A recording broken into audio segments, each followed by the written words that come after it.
Magandang araw mga banateros at eto na nga, pag-usapan na naman po natin ng isa na naman po nating kababayan na gustong tumakbong senador. Siya po si Kernel Busita or Congressman Busita ng One Rider Party List. Bibigay ko po sa inyo ang aking opinyon kung ano po ang sa tingin ko dito sa pagtakbo ni Congressman Busita. Palakpakan? Grabe naman, pumalakpak kagad, di alam mo na kagad ang sagot. Hindi ho, ito, alam mo mga kababayan, tayo po dito sa Banateros, tayo po ay issue-based. Ang ating pong laging sinasabi dito, pag tama, palakpakan, pag mali, banatan. Yan po ang lagi po nating tema sa pagiging Banateros. Wala po ito sa kulay o di kaya kung ano man ang inyong political leaning, ika nga. Tayo po ay depende sa ginagawa o prinsipyo o nais gawin ng isang politiko. Yan po ang ating kukomentuhan. At ito nga pong nangyari dito kay Kernel Busita, ito po yung actually matagal ko na ho itong binlag. Sinabi ko na po sa inyo ito na sa tingin ko mas bagay si Kernel Busita sa Senado kesa sa Kamara. Alam niyo po, hindi natin matatawaran ang pakikipaglaban ni Kernel Busita o ni Congressman Busita para sa mga riders. Ako po ay personal na pinanunood ko po yung kanyang mga video at tinitingnan ko at talaga namang maganda ang puso ng mama na ito. Nagka-problema lang po ako doon sa One Rider Party List. Bakit kanyo? Kasi yung One Rider Party List, alam naman po natin na ginamit lamang si Congressman Busita para makapasok sa Kamara. At nung pumasok na po sa Kamara yung One Rider Party List na nagbigay ng iba pang mga kasamahan niya na naging congressman pa, ano ho ang inatupag? Ano ang inatupag? Patikusin si BP Sara Duterte nung kasama niyang mistiso na yon, na wala namang kinaugnayan doon sa talagang tunay na pinaglalaban ng One Rider Party List. Tama, mali? Kaya sa tingin ko, yung One Rider Party List ay talaga nga namang sumablay. Sumablay sa kanilang layunin. Ngunit si Kernel Busita ay nanatiling pinaglalaban ng mga rider. Yun po ay nagustuhan ko. Kaya nga sabi ko maganda, tumakbo ka na lang ng solo, independent, at ipaglaban mo ang mga rider ng independent. Paano mo gagawin yon kung ikaw ay kailangan ng party list? Siyempre, alam naman po natin, hindi ho biro magkaroon ng party list. Kailangan ho talaga ay matindi ang bayad dyan, matindi ang gastusan dyan. At kaya gumamit si Kernel Busita ng itong party list na ito na halatang halata naman na hindi naman sa kanya kung hindi doon sa kasamahan niya. Kaya nga ang alam ko, correct me if I'm wrong, I am not sure about this. Ang alam ko po, si Kernel Busita ay second nominee, not first nominee. I'm not sure about that. Paki-double check po. Pero ang alam ko, second nominee siya. Gayunpaman, siya po ay pumasok kasi nga marami hoong bumoto. At dahil nga po syempre, ang advokasya nila ay mga rider. Sa madaling salita, ginamit po nila yung mga rider upang ang party list na One Rider ay makapasok sa Kamara. Ang problema ko, they failed to fight for the riders. Yung mama na may-ari siguro nung party list na yan, na One Rider, anong pinaglaban niya? Si Tamba. Si Tamba ang pinaglaban niya at yung batikusin, si BP Sara Duterte. Ang kapal din ang mukha, no, di ba? Sana nag-stick ka na lang doon sa tunay na advokasya ng One Rider Party List, which is to fight and to have laws that would benefit ang mga rider. Hindi, nakisawsaw ka sa politika. Kuya, hindi tama yan. Hindi maganda yan. Bakit? Tandaan mo, ginamit ninyo ang rider para manalo sa party list. Diba? Ngayon, gagamitin nyo na naman. Pero anong pinaglalaban mo, kuya? Yung totoo, anong pinaglalaban mo? Yung Tamba na yan, yung speaker nyo. Kaya nga ako natutuwa kay Kernel Busita kasi hindi siya sumausaw. Yun ang importante. Si Kernel Busita, focus lang siya doon sa kanyang advokasya. And for that, I I commend you, Congressman Busita, for doing that. Maraming salamat. You did not fail the riders. Hindi katulad ho nung kasamahan nyo. Tama, mali. So, pakinggan po natin itong pagtakbo po ni Colonel Busita sa Senado. Pakinggan po natin to. Pasok. Thank you, ma'am. Thank you, ma'am. Sa ating pong lahat, magandang araw po. Congressman Bonifacio Busita po, kasalukuyang representative ng One Rider Party List, 19 Congress. Kasama si Honorable Congressman Attorney Rods Gutierrez. Ako po ay tatakbong senador sa darating na May 12, 2025 national election, independent. Kung papalarin po ako at pagtitiwalaan ng taong bayan, maglilingkod ako na walang pinipili at walang kinikilingan, kasama ang One Rider Party List sa Kongreso. Basta tama po, kampi-kampi tayo. Tama. Palakpakan. Gusto ko yan. Pero tama na pag-promote mo doon sa One Rider Party List. Pero maintindihan ko naman eh. Baka mamaya ang popondo sa kanya, ang tutulong sa kanya sa pangangampanya financially, walang iba kung hindi itong One Rider Party List. Mukhang mayaman itong mistisyo na to eh. Mukhang siya yung tutulong na makakapagkampanya. Huwag kang mag-alala, naintindihan ko po yun. Hindi, walang biro naintindihan ko yun. Kaya lang, sa totoo lang, Sir, Honorable Congressman Busita, nasisira kayo diyan sa kasamahan yung One Rider Party List. Although financially, I know it would help a lot from your for your campaign, pero pagdating po sa advokasya, kasi yung kasamahan nyo, iba ang takbo ng isip eh. Instead na yung rider ang iniintindi, iba ang iniindi, pamumulitika eh. Sir, ginamit po ninyo yung mga rider natin, so dapat ang focus natin rider. So tama na po yung pag-promote ninyo. Sana po sa One Rider Party List, dahil wala na po kayo dyan, mga rider, huwag nyo na hong iboto yan. Bakit to? Hindi sila nagpapakatotoo sa kanilang advokasya eh. Yan ang problema ko sa One Rider Party List. Hindi po sila nagpapakatotoo sa kanilang advokasya at ginamit lang po nila yan para may makapasok na congressman na hindi natin alam kung ano dahilan, pero definitely namulitika lang nitong nakaraang congress na to. So, hindi na para sa akin na maganda na iboto pa uli ang One Rider Party List kasi wala na si Colonel Busita. Pero kay Colonel Busita sa senator, I will support. Hindi ko kilala yan Hindi po kami magkakilala. Sa katunayan, medyo yung page pa ng One Rider Party List, bumabanat pa. Nakikita ko, nagko-komento minsan na may banat sa akin ng konti. Okay lang, wala akong problema. Kasi naniniwala ako kay Congressman Busita na maganda yung kanyang layunin. I don't care if they like me, if they don't like me. As long as maganda ang layunin ni Congressman Busita, ako dyan, saludo ko at ikakampanya ko ng walang bayad, ikakampanya ko ng siya po ay talaga sana ma-shoot sa 12. Sana po. Yun lang. Maraming salamat. Okay. Question and answer. Question po. Sir, what made you decide to run for the Senate? This seems like, I don't know, for me, it seemed like a surprise kasi syempre, yung mga kandidato din, tumatakbo sila sa ilalim ng mga partido. So what made you decide to run for the Senate? Actually po, ilang days pa lang po na nag-decide ako with my family and with my party.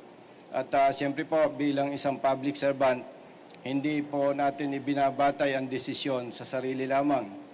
Kasama po dyan ang suporta ng pamilya at siyempre po ng ating mga kababayan. At gusto ko pong ipaalam sa inyo na bilang isang road safety advocate, nababasa ko po na marami sa ating mga kababayan ang nagmumungkahi na tumakbo po ako bilang kandidato sa pagkasenador.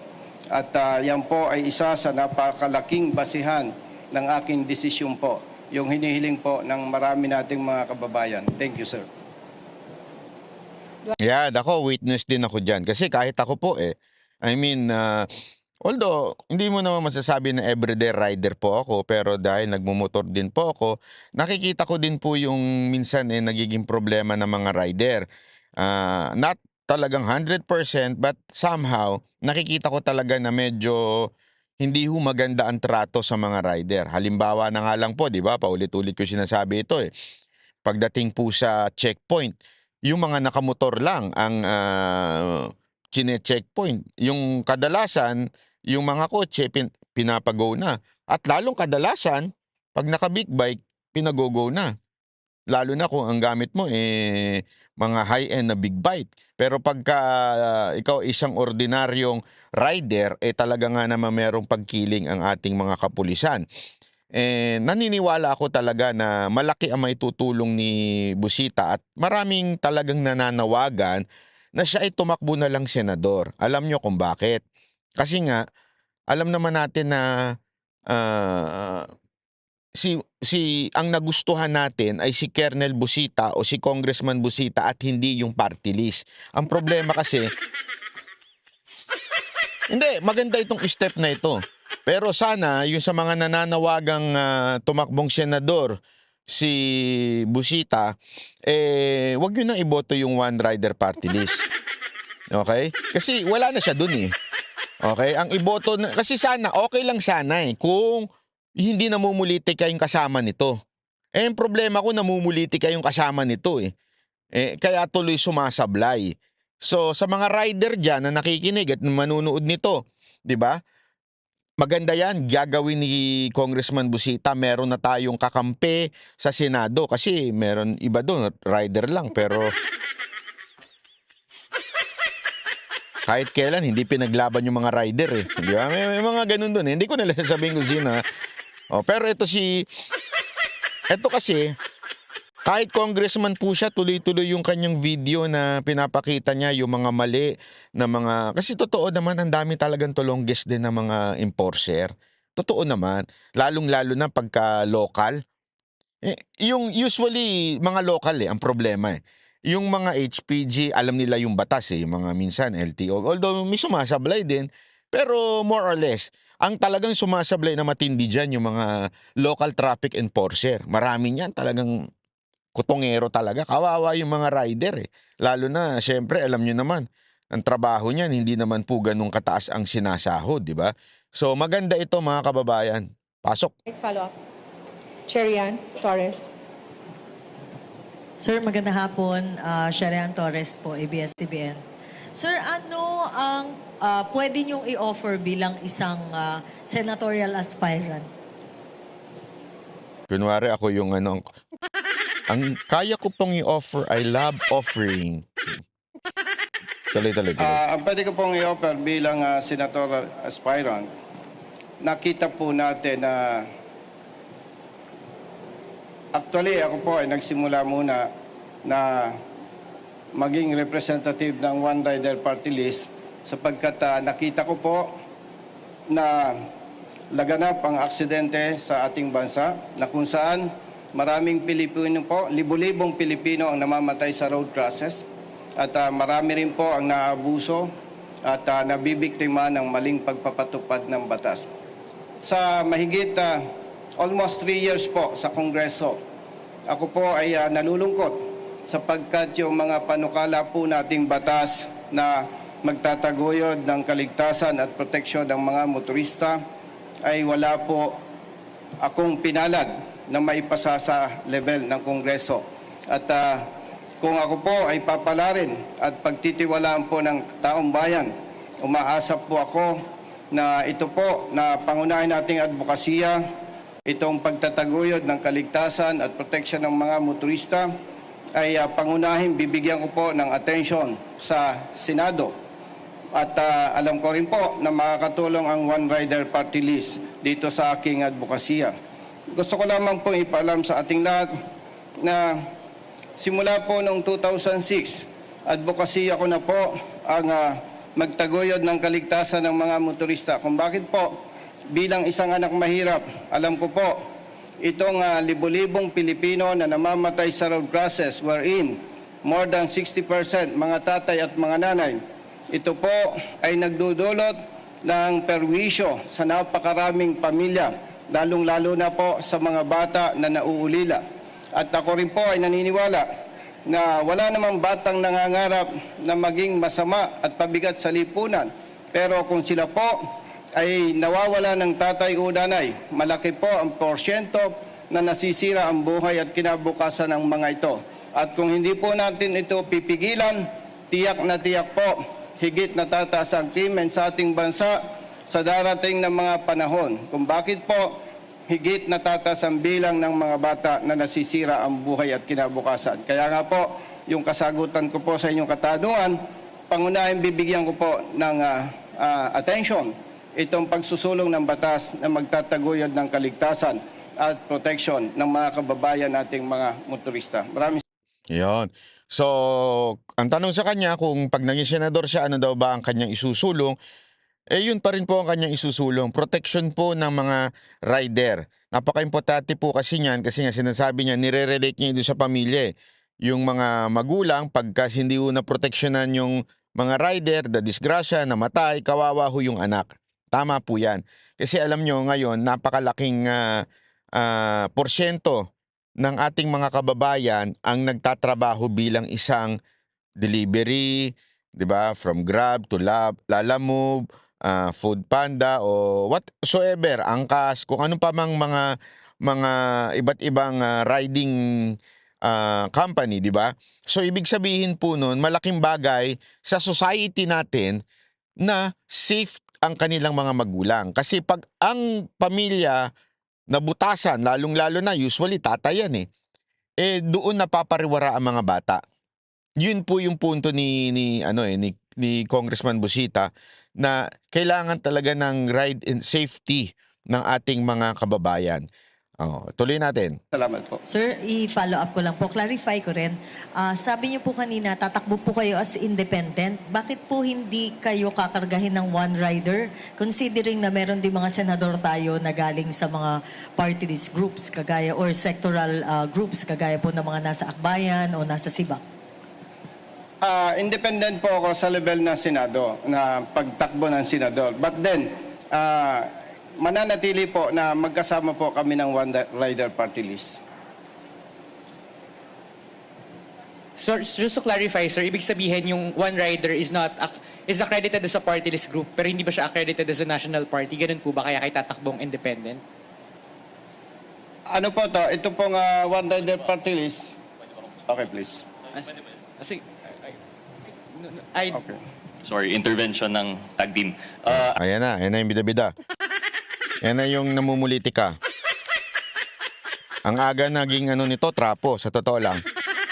Actually, One Rider Party List po is a sectoral regional party. So I think based on legal advice, we are unable to field any senatorial candidates. I believe the party list mentioned earlier are actually political parties. So since we're not political party, we express our full support. However, Congressman Busita is restrained to run as an independent. Yun na po. Thank you.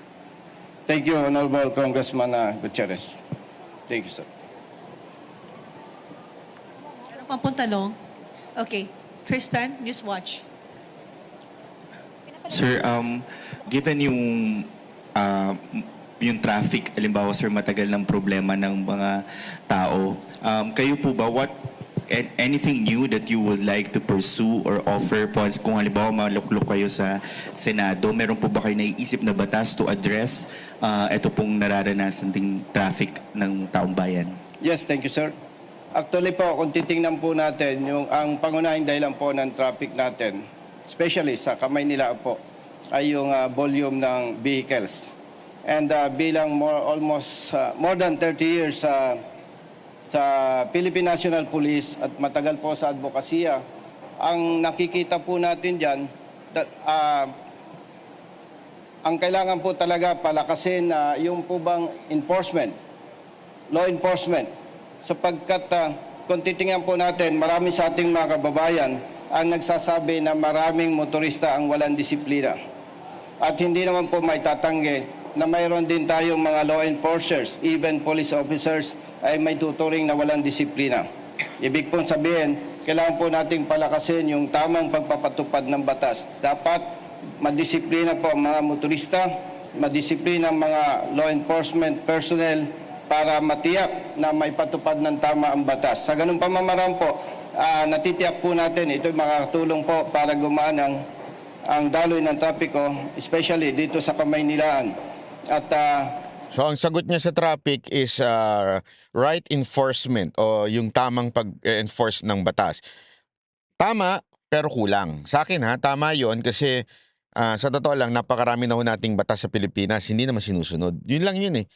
Ang dami na nating batas from, di ba, meron pa nga tayo anti-distraction law, di ba? Yung mga bawal yung mga nakalagay dito yung yung cellphone, di ba? Bawal na nag-cellphone, pero wala naman sumusunod. Kasi nga, yung enforcement palakasin. Ang problema ko lang, aside from that, is dapat, sinabi niya rin yung infrastructure. Bakit? Kaya hindi nagta-traffic sa ibang bansa, it's because of lakas ng kanilang mass transportation. Ano ibig sabihin nun? Trend, di ba? Kahit sa ibang bansa, particular sa Japan. Grabe. Alam niyo bakit sinisample natin yung Japan? Japan po kasi maliit. Japan, maliit. Sobrang dami ng tao. Perfect. Halimbawa ng Pilipinas. Maliit. Nagsisiksikan sa Maynila. Sobrang dami ng tao. Pareho-pareho. Sa Tokyo, ganyan di ba? Siksikan talaga Ano ginawa ng gobyerno? Mass transportation. Maganda ang takbuhay ng tren doon. Kaya nga, whether you are rich or not rich, executive ka, talagang nakatren. Bakit kanyo? Ay kahit nga yung may-ari ng ano ba tong airline ito, nagtetren din. Bakit? Kasi nga, it will be faster. Efficient yung tren. Hindi yung pagpasok mo, bagong ligo ka, paglabas mo, parang mabantot ka na, maasim ka na. Hindi ganun. Tapos mas madali talaga. And maraming bagay, di ba? Kaya nga yung mass transportation na napaka-importante. Aside from implementation of the law, kailangan yung implementation of the law mahigpit. Kaya lang, if you're saying implementation of the law, therefore, dapat taasan mo ang parusa doon sa mga hindi susunod dun sa batas. Pangalawa, taasan mo ang parusa doon sa magpapa-implement ng batas na mali. Ibig sabihin, halimbawa lang, 5,000 ang bayad sa hindi pagsunod sa, kunwari lang hindi ako sure Ang alam ko kasi mas mababa pa 5,000 na kunwari doon sa, 5,000 sa bus lane, di ba? Tapos 10,000, something like that. Taasan mo pa yan para talagang sumunod ang tao. Pangalawa, pag hindi in-implement at hindi hinuli nung traffic enforcer, siya naman ang i-penalize natin ng 5,000 din. Di ba? So, it's either ikaw na hindi sumusunod sa batas o yung nagpalagpas. Di ba? Sana ganun para talagang mahigpit. Di ba? Parang mahigpit. Talagang matatakot ka. Kung ikaw, traffic enforcer, grabe ito. Talagang ipapatupad ko batas ito. Bakit? Ako mismo Yari ako. Di ba? O kaya naman, pag pulis, o di kaya ako sinuman, di ba? Alam mo naman yung mga natin dito, siga-sigaan Mga congressman, dadaan sa bus lane. Di ba? Gawa nga ng batas. Pag ikaw, hindi sumunod, partikular ang mga kongresista, lalong-lalo na yung mga congressman na pilingero, di ba? Pag hindi ka sumunod, tanggal ka, o suspended ka, something like that. Para talagang sumunod. Yun yung sanang magandang i-implement ni Colonel Busita, ni Congressman, Senador Busita.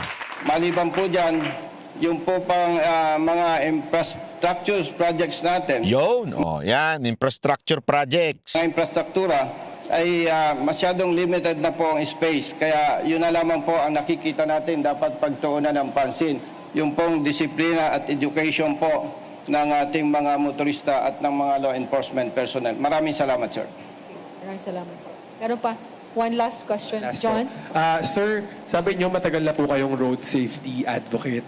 So sa nakaraang 3 years po sa House, ano pong bills yung mga inintroduce nyo for that? That's a good question. Ganda ng tanong ni Sir. Matagal na pala kayong advocate eh.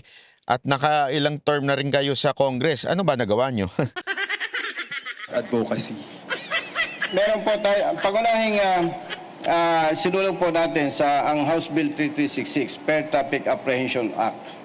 Maliban pa po dyan yung pong protection ng mga motors, ng mga consumers.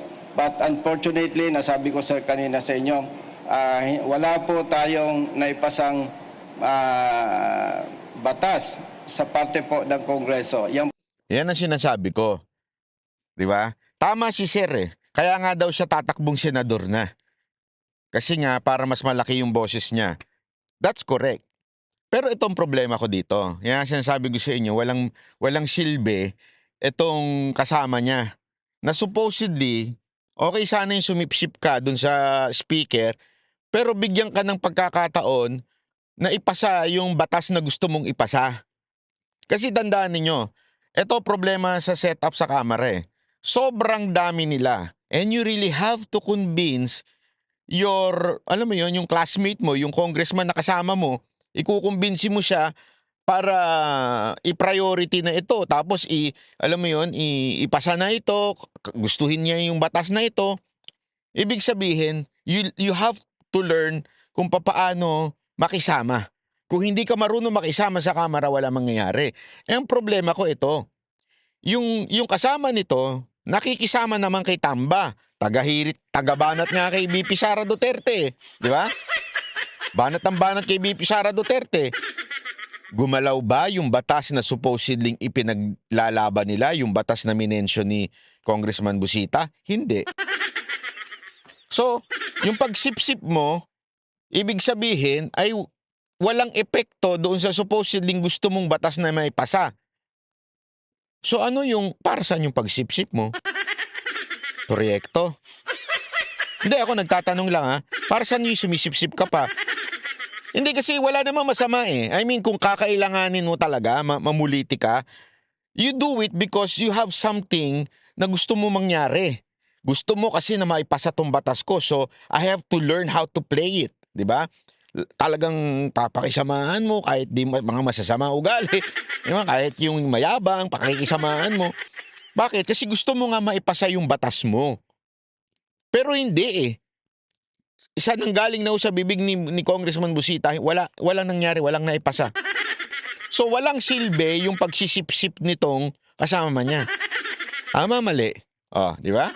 po ang nagbigay ng inspirasyon sa atin para umakyat po o maging kandidato sa pagkasenador. At nabanggit po ninyo sir yung aking 3 years bilang representative ng One Rider Party List. Gusto ko lamang pong banggitin po sa inyo na noong wala pa po ako sa One Rider Party List at hindi pa po ako kongresista, ang natatanggap po nating tawag o complaints mula sa mga kababayan ng nating motorista ay umaabot po ng humigit kumulang 500 calls, complaints araw-araw. Pero dahil po na kapag ka po may lumalapit sa atin at ating inaaksyonan ay bumaba po na ngayon ang bilang ng mga nabibiktima ng pang-abuso at maling pagpapatupad ng batas. More or less, 20 na lamang po araw-araw. So sinasabi niya dito, wala man kami nagawang batas, meron naman ako nagawa. 'Di ba? Na nabawasan yung mga nagrereklamo. O, kaya nga perfect na magsenador ka na lang. Kasi perfect na effective ka as individual, as a person, as independent, you're perfect. Pero yung mga kasama mo, wala talagang silbi. Sorry ha, pasensya na ha. Mga rider, nakikinig po kayo. Sigurado mapapanood nyo ito kasi si One Rider Party List ang ano. Pero yun na nga yung sinasabi ko eh. Walang silbi na supposedly itong One Rider Party List, ang advokasya niya, yung mga rider. Eh yung isa, yung mistisong kasama nito na first nominee, na-check ko, first nominee, ibig sabihin siya talaga may-ari ng party list. Huwag na tayo maglokohan kasi nananarantado tayo eh. nabuking na nga natin yung kay yung kay Diwata na ginamit lang siya. The same thing with this. Although second nominee si Busita, pero we know na ang may-ari ay yung number one. Kasi it's always be yung number one ng may-ari. Kaya nga paulit-ulit ko sinabi sa inyo, di ba? Nung tumakbo si Moca, hindi kami pumayag. Partikular ako, hindi ako papayag na magsasalita ka dyan, ipaglalaban mo, tas gagawin ka lang second nominee o third nominee. Ginamit ka lang. Di ba? Mangga ang tawag dun. Oh. Ito, talagang alam natin na ginamit lang din si Colonel Busita dito para manalo yung one rider. Pero hindi nakapagpasa ng batas dahil iba ang focus ng one rider party list. Iba ang atensyon nila na andun sa pag-uusig kay BP Sara Duterte. Yan ang problema ko. 'Di ba?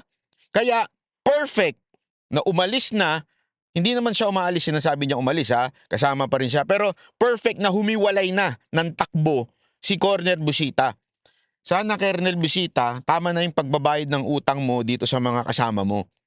Wag stop promoting them. You know from your heart. Wag nating lokohin, sir. You know from your heart na ginamit ka lang para manalo ang one rider party list. Alam mo sa puso mo 'yun. Pero ikaw, sir, susuportahan ka ng tao because of your advocacy. Because of who you are. Not because of one rider party list. Sana lang, sir, magpakatotoo na tayo. Ipaglaban nyo na lang yung mga rider. Sigurado ako mas magugustuhan ng taong bayan at kahit yung mga non-political, mas magugustuhan ko ipaglalaban nyo na lang yung mga rider. At maaaring magtatanong po sa inyo ang iba kung bakit po nangyari ito. Kapag ka po mali ang panghuhuli sa motorista, tayo po ay tumutulong sa kanila at sinasampahan po natin ng kaukulang kaso ang nakikita nating nagkamali na police o enforcer. Maraming salamat po. Okay, thank you po, sir. Tapos na po yung 8 minutes for Senator. Lumayas ka na, sabi. Thank you po. Congressman. Maraming salamat Grabe. po sa inyo lahat. Grabe naman. Ayan. So, ayan po. So, again, Again, tayo po ay issue-based. We are supporting Colonel Busita, Congressman Busita, because maganda ang kanyang advokasya. Maganda ang kanyang gustong hangarin, maganda ang kanyang puso. At sa tingin ko naman matalino po ito. Hindi naman po magiging kernel ito kung bobo po ito. At alam mo yun, hindi naman po sigurado ako matalino ito si Sir. At alam niya kung ano talaga, kasi naging HPG po ito. Alam niya talaga yung nagiging problema ng mga rider.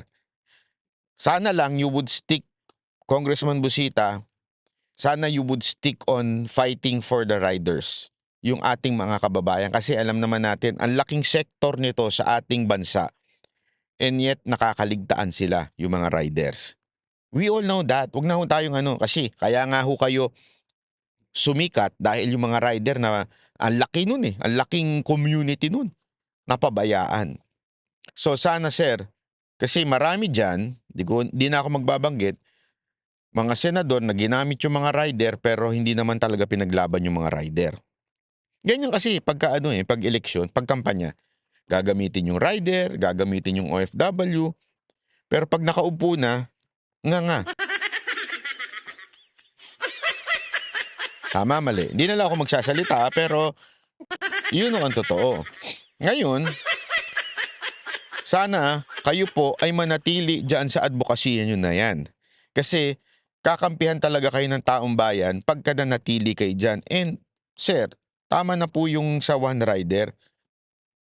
Tama na ginamit kayo, sumikat na sila, nahalal na sila. Pero sir, you have to choose. Sino ba ang tutulungan mo? Yung sarili mo o yung one rider party list? You are independent. Sana ang focus mo na lang sarili mo. Di ba? Instead na ang damit mo, one rider party list, ang damit mo, Congressman Busita na. O Busita na. Di ba ho? Ako, talaga, all out ako sa inyo. Posible ba na magbago isip ko? Posible kung meron kayong gawing hindi maganda. Kung meron kayong gustong batas na sa tingin ko sablay. Kasi sabi ko nga sa inyo, issue ako Issue kung ano yung maganda, papalakpakan natin. Pag mali, babanatan natin. Pero ngayon, maganda naman yung advokasya nyo, sir. So palakpakan natin, di ba ho? Susuportahan natin. Ito yung mga gusto kong klase ng senador. Yung meron talagang pinaglalaban, hindi yung bigla ka lang nagkaroon ng pinaglalaban nung ikaw ay nag-file na ng iyong candidacy. Di ba? Halimbawa, ito, bibigyan ko ng halimbawa. Senator Bongo, ever since, yan talaga malasakit. Di ba? As in, talagang nakafocus siya. Hindi nga ho siya namumulitika to the point nagagalit yung ibang mga Duterte supporter kasi hindi siya namumulitika eh. Di ba? Hindi ho siya Kasi nga ho, ang focus niya, malasakit sa taong bayan. Focus niya, health issues. Ang focus niya, yung talagang libreng gamot sa mga kababayan natin. Yun yung mga gusto kong merong ipinaglalaban. Si Bato, gusto ko rin yan kasi may pinaglalaban siya yung criminality, di ba? Na talagang, kaya nga hanggang ngayon, kahit binabati ko siya dahil doon sa kanyang death penalty, gusto niya pa rin ituloy yun. Di ba? Ano pa? Di ba si Robin, meron din pinaglalaban po yan. Ay, sa akin po ang ganda ho ng pinaglalaban ni Robin lalong-lalo na po yung sa SADA. Kaya lang, dinumihan nito ni Tamba, yung kanyang pinaglalabang pagbabago ng konstitusyon, maganda sana yun nung una eh. Maganda naman talaga yun. Ako, agree ako dun eh. Yung economic provision, agree ako dun. Binaboy lang talaga ni Romualdez eh. Kaya tuloy hindi na gumanda ang imahe ng reformation ng constitution, change of constitution o ano tawag dito? Yung pagbabago at pagsasaayos ng konstitusyon, di ba? Nababoy lang dahil kay Romualdez eh. Yan ang totoo. Pero ito nga ho mga kababayan sana ho sa mga susunod na i-discuss pa ho natin yung mga senador mga kandidato kung okay ba sila sa tingin ko, kung ano ba ang kanilang pinipresenta. Tayo ho ay hindi ho titingin sa kulay. Yan po ang advokasya ng Banateros. Hindi po tayo titingin sa kulay. Baka Duterte ka ba? Baka Robredo ka ba? Baka Marcos ka ba? Wag lang yung komunista. Yung komunista ko, wala talaga yan. Talagang demonyo yung mga animal na yan. Di ba? Pero yung mga yon, hindi natin titingnan yung kulay niyan. Titingnan natin kung sino ba itong tao na ito, yung sinasabi niya ba ngayon, consistent sa ginagawa niya at sinasabi niya noon, o ngayon niya lang sinabi. Yan ang mga ating isisiwalat dito sa ating channel. So sa mga darating pa pong mga kandidato, ating pong kikilatisin ang mga kandidato para ho sana ay iboto natin yung talagang may issue ika nga. Merong ipinaglalaban. Okay po, maraming salamat po. Ako po si Banat, bye. Yan ang Banateros, boses ng ordinaryo Pilipino. Banateros ay walang maka